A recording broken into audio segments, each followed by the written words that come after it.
दिनों तक तलाश करने के बाद समंदर में पनडुब्बी का मलबा मिला। टाइटन पनडुब्बी के लापता होने के बाद से ही पूरी दुनिया में लोग उसमें सवार 5 लोगों की सलामती की दुआ कर रहे थे। पनडुब्बी 18 जून को टाइटैनिक जहाज का मलबा दिखाने के लिए कनाडा के न्यू फाउंडलैंड से रवाना हुई थी। लेकिन अमेरिकी कोस्ट गार्ड के मुताबिक समंदर में उतरने के कुछ देर बाद ही टाइटन पनडुब्बी में तेज धमाका हुआ था, जिससे उसमें सवार सभी 5 लोगों की मौत हो गई। ये पनडुब्बी 18 जून को कनाडा के न्यू फाउंडलैंड से रवाना हुई थी, लेकिन समंदर में उतरने के 2 घंटे बाद ही उसका संपर्क अपने जहाज से टूट गया। जैसे ये खबर सामने आई, अमेरिका और कनाडा की रेस्क्यू टीमों ने अटलांटिक महासागर में सबसे बड़ा अभियान शुरू कर दिया। बाद में ब्रिटेन और फ्रांस की नौसेना भी इस अभियान से जुड़ गई, लेकिन 5 दिनों तक समंदर में चप्पे चप्पे की तलाशी के बाद उन्हें टाइटन पनडुब्बी का मलबा टाइटैनिक जहाज के मलबे के नजदीक मिला। टाइटैनिक जहाज का मलबा कनाडा के न्यू फाउंडलैंड से 644 किलोमीटर दक्षिण में है और टाइटन पनडुब्बी का मलबा मिलते ही उसमें सवार सभी लोगों के मिलने की संभावना भी खत्म हो गई। अमेरिकी कोस्ट गार्ड के मुताबिक पनडुब्बी में भारी दबाव के बाद हुए धमाके की वजह से यह हादसा हुआ, जिसमें टाइटन पनडुब्बी में बैठकर टाइटैनिक जहाज का मलबा देखने गए 5 लोग अपनी जान गंवा बैठे। रेस्क्यू ऑपरेशन को खत्म करने के बाद अमेरिकी कोस्ट गार्ड के अधिकारियों ने इस हादसे में मारे गए सभी लोगों को श्रद्धांजलि दी। I offer my deepest condolences to the families.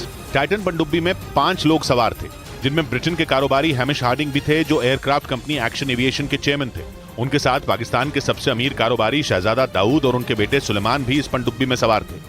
इनके अलावा फ्रांस की नौसेना के अधिकारी पॉल हेनरी और टाइटन पनडुब्बी बनाने वाली कंपनी ओशन गेट के सीईओ स्टॉकटन रश भी इसमें मौजूद थे। उधर अमेरिकी कोस्ट गार्ड का दावा है कि अटलांटिक महासागर में टाइटन पनडुब्बी का मलबा ढूंढने में रिमोट से चलने वाली मशीन ओडिसियस 6K ने बड़ी भूमिका निभाई। दावा है कि इस पनडुब्बी की तलाश में अटलांटिक महासागर का हजारों किलोमीटर का इलाका छान मारा गया और इसके लिए दुनिया भर से कई जहाजों को भी लगाया गया। लेकिन 5 दिनों तक चले इस तलाशी अभियान के बाद टाइटन पनडुब्बी के मलबे को ढूंढने में रिमोट से चलने वाली ओडिसियस 6K मशीन की सबसे बड़ी भूमिका रही। अमेरिकी कोस्ट गार्ड के मुताबिक इस मशीन को अमेरिका की एक कंपनी ने बनाया है, जो समंदर की सतह तक जाने में सक्षम है, और इसी मशीन ने 22 फीट लंबी टाइटन पनडुब्बी की तलाश में टाइटैनिक जहाज के आसपास के पूरे इलाके को छान मारा। दावा है कि काफी तलाशी के बाद ओडिसियस 6K मशीन को टाइटैनिक जहाज के नजदीक ही टाइटन पनडुब्बी का मलबा मिला। इस बीच अमेरिकी नौसेना ने दावा किया कि उसके खुफिया हथियार ने टाइटन पनडुब्बी में हुए धमाके की आवाज सबसे पहले सुनी थी। अमेरिकी नौसेना के मुताबिक उसने कई दिन पहले ये आवाज उसी जगह सुनी जहां अंतिम बार टाइटन पनडुब्बी ने अपने जहाज से संपर्क किया था।